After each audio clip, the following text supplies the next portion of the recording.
여러분, 혹시 1시간에 6,580원 받고 편의점 아르바이트를 할 수 있다면 어떻게 하실 건가요? 올해 법정 최저임금이 9,860원인데 무슨 소리냐고요? 최근 인터넷에서 이 글이 화제거든요. 2024년 대구 편의점 시급 근황. 시급 6,580원? 대구냐고 물어보는 댓글과 함께 대구 편의점은 다 이렇다고 사장이 말했다는 답글도 이어집니다. 이게 말이 되나 싶었는데 공감하는 댓글은 물론이고 대학 커뮤니티에도 관련 내용이 있을 정도인데요. 실제로 대구 지역 청년을 대상으로 설문조사를 해봤더니 무려 70% 이상이 근로기준법 위반을 겪었다고 답했습니다. 근로계약서를 작성하지 않았다가 제일 많았고 최저임금 위반이 바로 뒤를 이었죠.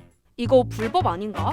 다른 데서 일하면 되는 거 아냐? 싶을 수 있지만요. 대구뿐 아니라 지방에선 그게 쉬운 일이 아니라고 합니다. 굉장히 좀 침체되다 보니까 사업주들이 최저임금을 지급하지 않는 경우가 종종 발생하고 별도 문제제기나 처벌 등이 미약하다 보니까 이런 분위기가 점점 만연되고 있는 상황입니다. 남들도 다 최저임금 안 지키는데 굳이 내가 지켜야 되나? 이런 분위기가 이제 깔리게 되면서 개선이 잘 안 되는 거죠.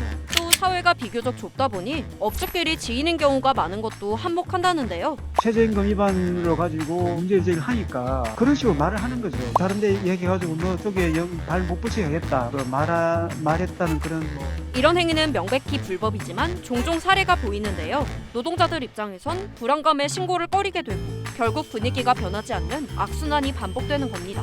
여기만 이런 것도 아닌 게 댓글 보면 지역명이 여러 나오고요. 전남 구례와 대전에서 이런 일이 있었다는 보도도 있습니다. 10대 청소년들이 최저임금에 훨씬 못 미치는 시급을 받았다며 업주를 직접 고발했습니다. 그 학생도 이제 6,500원을 받고 있다 이야기를 했고 인원이 이렇게 많이 16명 정도 됐고 이제 대전에서 카페 3곳을 운영 중인 한 업체 최근 대표가 근로기준법 위반으로 고발당했습니다. 연장 근무 수당이랑 야간 수당을 받지 못했고 요즘 입시 끝나고 인생 첫 아르바이트 시작하는 분들 많을 텐데 알바하기 전 꼭 확인해야 할 것들 무엇일까요? 저는 2010년에 편의점 야간 아르바이트를 한 적이 있었는데요. 당시에는 최저임금이 4,100원이었어요. 근데 편의점 사장님이 대학생이고 하니 특별히 5,000원씩으로 계산해서 월급을 준다고 하셔가지고 늘 감사하게 받았던 기억이 있거든요. 근데 근로기준법에 따르면 저는 야간에 근무했으니까 50%가 가산된 1,100원 이상을 받았어야 됐는데도 아무런 문제의식이 없었던 기억이 있습니다. 다시 말해서 먼저 아르바이트생이 이런 사실들을 알고 있어야지 대처할 수 있을 것 같고요. 내년 최저임금은 만 30원. 야간 휴일 근무를 할 때는 시간당 임금의 일정 비율을 가산해 받아야 합니다. 주 15시간 이상 근무했다면 주휴수당도 꼭 지급해야 하죠. 사업주가 법을 어겼을 경우 고용노동부에 신고할 수 있는데요. 근로기준법 102조에는 근로감독관이 노동관계법령 위반의 죄에 대해서 사법경찰관의 직무를 수행한다고 규정되어 있는데요. 그리고 형사 절차가 진행되는 와중에 사업주가 미지급한 임금을 지불하는 사례도 많이 있기 때문에 직무상 알게 된 비밀을 엄수하여야 한다고 규정하고 있기 때문에 신고자의 신분은 우선은 보호가 됩니다.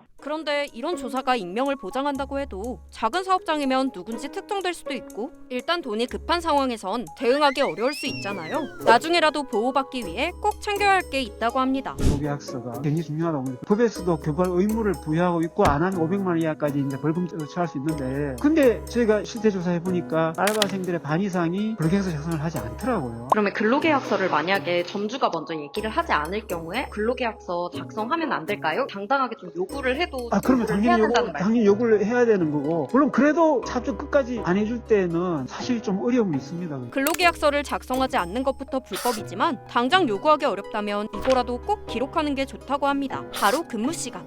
왜냐하면 근무 시간이 몇 시간인지가 확인이 안 되는 경우가 많습니다. 그래서 본인이 일한 날짜, 시간, 혹시 휴게 시간 그런 부분을 꼼꼼하게 기재해가지고 정빙 자료를 제출할 수 있도록 꼼꼼하게 챙겼으면 좋겠고 출퇴근 시간에 포스기를 사진으로 찍어두거나 기록을 잘 해두는 것도 좋겠죠? 혹시라도 최저임금법이나 근로기준법 등이 복잡해서 파악하기 힘든 경우에는 국번 없이 132번 대한법률구조공단 상담 전화번호고요. 또는 1350번 고용노동부에 전화해서 상담을 받아보는 편이 좋습니다. 2025년 아르바이트를 시작하는 모든 분들, 또 이미 열심히 아르바이트 하고 있는 분들, 크랩이 함께 응원하겠습니다.